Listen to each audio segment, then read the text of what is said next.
right, I don't know if it's a spoon situation or if it's a fork situation, but I have both on hand just to be on the safe side.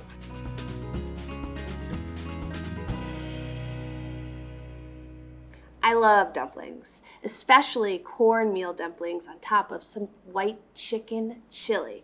Well, that is what we are going to be making today, and best of all, this recipe is one pot. We're going to use 2 shortcut ingredients that I guarantee if I didn't point them out to you, you wouldn't even know that they're in this recipe in the first place. So I'm going to start by heating up some oil in the Dutch oven I have right here. Just going to set that over medium heat, and I'll start with about a tablespoon. So we've got the usual suspects, no tomatoes here. We're making a white chicken chili today. So I've got an onion, I've got a poblano chili, and some garlic. And I'm gonna start just by chopping the onion. So take off the root and the stem. Nice flat surface. You wanna cut that onion right in half. And then you'll see the paper stubborn. So you want the flat side down, and I'm just going to make 1 cut and about 5 cuts or 4 cuts right across. And then just run your knife through the onion. I'm going to transfer this to the pot.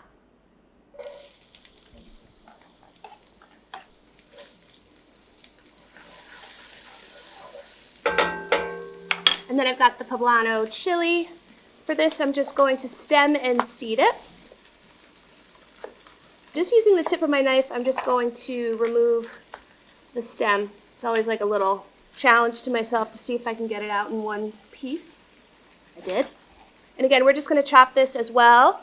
So cut side down, run my knife through a few times, and in the opposite direction. If you can't find poblano chilies for whatever reason, you could substitute green bell pepper, maybe add a little bit of jalapeno in there. All right. I'm gonna add some salt and pepper at this point too. Super important, season as you go. And the salt here actually helps to bring out some of the moisture from the vegetables. Half teaspoon salt, and then 3/4 teaspoon of pepper. The vegetables just need to cook until softened, 5 to 7 minutes. All right, now I'm gonna add 3 cloves of minced garlic and some cumin. This is a recipe that is perfect for if there are leftovers. Put it in a Ziploc bag and put it in the freezer. It freezes really well, and it's perfect for any night that you are not in the mood to cook. Ground cumin, I'm going to do 2 teaspoons of that. It's going to add a lot of that smoky flavor. Anytime I smell cumin or eat it, I always think chili. All right, so that is good and fragrant, and now I'm going to add some chicken broth. I'm going to use 5 cups. Whenever I see this liquid measuring cup, I think of the movie Naked Gun, where like everything was huge. Okie doke. Add that into the pot. I'm going to increase the heat right now because I want it to come to a boil. But before I do that, I'm just going to scrape the fond off at the bottom of the pot because that is all sorts of goodness right there. All right. While that's coming up to a boil, let's talk beans and corn. So I have some drained and rinsed cannellini beans, 1 15-ounce can, and this is some hominy. I love hominy. It's tender, it's fluffy, it's nutty, and it has a ton of corn flavor because it's from the corn family. Don't rinse the hominy, just drain it because you want that extra starch from the can so it can thicken the chili. So I'm going to add both of these into the pot.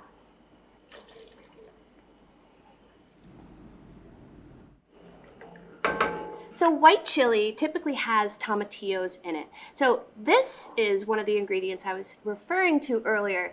This is green salsa, tomatillo salsa, and it's cutting down significantly on cook time by using this because it already did all the roasting for us. It's got garlic, onion, tomatillos, a ton of tang and acidity. So I'm gonna need 1 cup.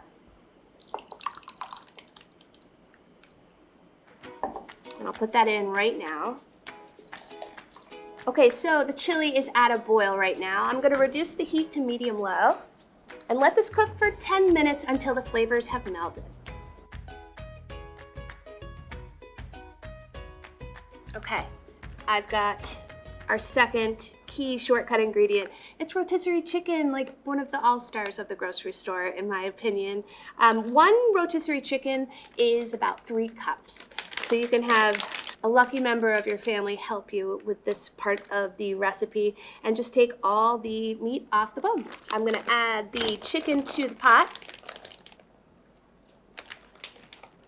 Perfect. And then I have a good amount of cilantro. I have a 1/2 cup of some chopped cilantro.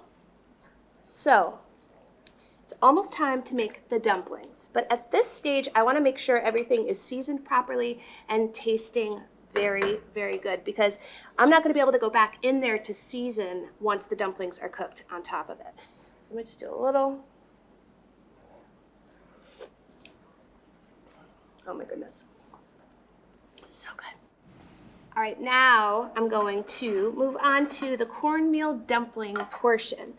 So I need 1.5 cups of all-purpose flour.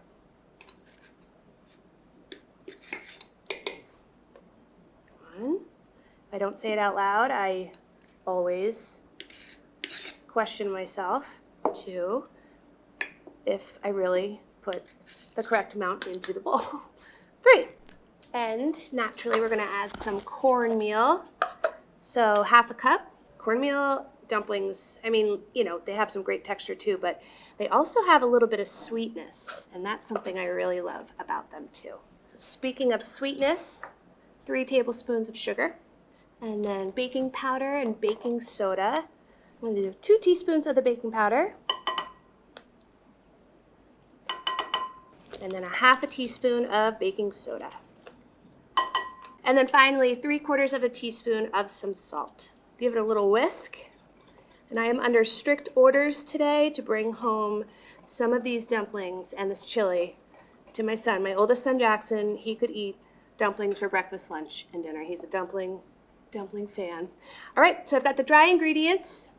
Okay, now we need our wet ingredients. I have some buttermilk, nice and cold, about a 1/2 cup. Buttermilk has, you know, that signature tang that it gives to any kind of baked good. And I also have 8 tablespoons of melted butter. And I went ahead and melted this ahead of time because I wanted it to have some time to cool. So I'm gonna stir these together, and you're gonna see that the butter is going to clump, and that is a good thing.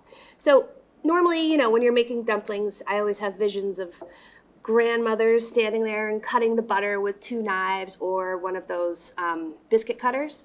But this is essentially doing the same thing. It's gonna cut down on all that time.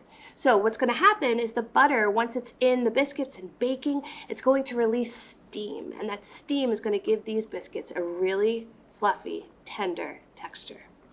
All right, I'm gonna add this mixture, the buttermilk and melted butter, into our dry ingredients. And just stir until incorporated. And now I'm going to spray a 1/4 cup measure because this is going to transfer the biscuits and put it on top of the chili. Usually do that on top of a sink, but I'm living dangerously right now. So you want 9 dumplings total. So I'm going to put 8 evenly spaced around the perimeter and then 1 right in the center. All right, how's my math? I need 1 more. All right, 1 more for my perimeter biscuits. Now, this is a perfect make-ahead type of recipe, and what you would do is just cook the chili up to this point, let it cool, store it in the fridge, just heat it back up to this stage when you're ready to make it. And finally, one more biscuit dumpling. I'm gonna put that right into the center of the pot. So I have an oven that's been preheating to 450 degrees with the oven rack in the middle position. And I'm gonna bake this for 25 minutes until the biscuits are nice and golden brown.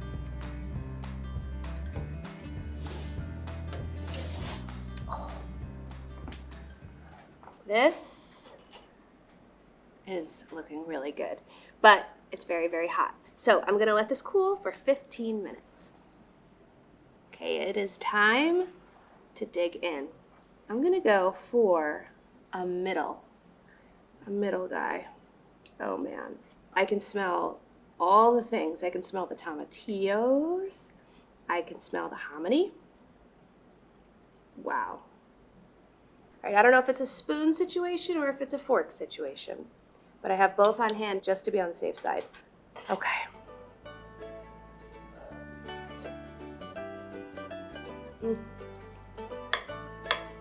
Let's do a little dumpling.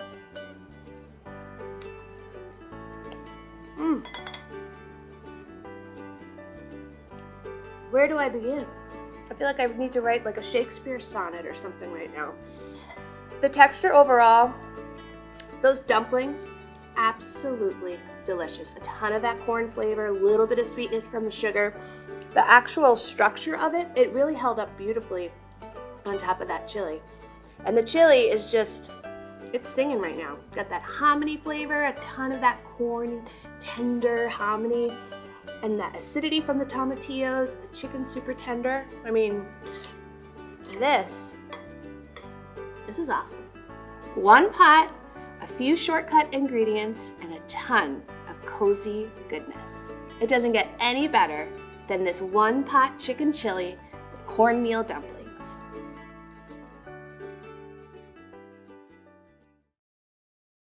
Thanks for watching. The link for this recipe is in the description, but I want to know what you think about this recipe. Let me know in the comments. See you next time.